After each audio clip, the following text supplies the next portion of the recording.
In Only Time Will Tell, Jeffrey Archer unrolls the first chapter in the life of Harry Clifton, a boy born in the shadow of the Bristol docks in the 1920s, where every whistle of a departing ship seems to echo with promises or warnings.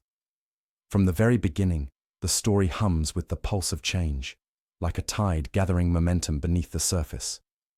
We meet Harry not as a hero, but as a boy with questions.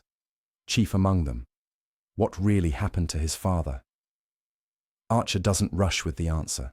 Instead, he layers the narrative through the voices of those around Harry. His tireless mother Maisie, whose sacrifices quietly stitched together their future. Old Jack Tar, the war-worn recluse whose mentorship gives Harry more than just guidance. And the Barrington family, whose fortune and secrets are tightly moored to the docks where Harry's fate was cast long before he was born. These shifting perspectives are not just storytelling devices. They subtly challenge us to consider the blurry boundaries between truth, perception, and legacy. As Harry grows from a curious boy into a scholar with a voice that earns him a place at an elite school, the world around him begins to stretch. The tone shifts. What began as a working-class tale quietly folds into something grander, heavier. There is the slow seep of privilege and the tremors of World War II edging into the narrative. And yet, the emotions never fray. Archer's strength lies in how he maintains an intimate human scale, even as his characters are swept into conflicts far larger than themselves. It's not long before ambition and love complicate Harry's path. His bond with Emma Barrington, daughter of the shipping magnate, is tender and inevitable, like two stars pulled toward one another. But love, in this world, comes shackled to class, to secrets, and to the cruel machinery of pride. The choices made by those in power ripple outward, often unseen, and the past rarely stays buried.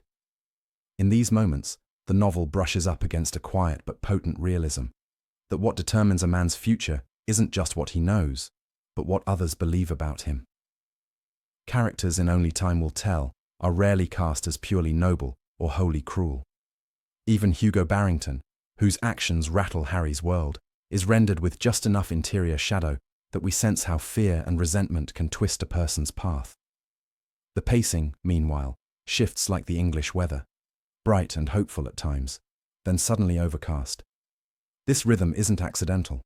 It mirrors the emotional pacing of growing up, where revelations land not with a bang, but with the slow dawning of understanding.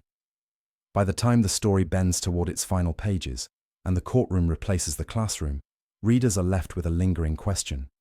Not just about Harry's future, but about how far someone can outrun the truths that others try to bury. Archer closes the first volume not with resolution, but with a door left slightly ajar. And it's that invitation, to walk through it and see what waits on the other side, that makes this more than just a family saga. It becomes a mirror held up to inheritance, to ambition, and to the question that haunts us all. How much of our life is ours to shape?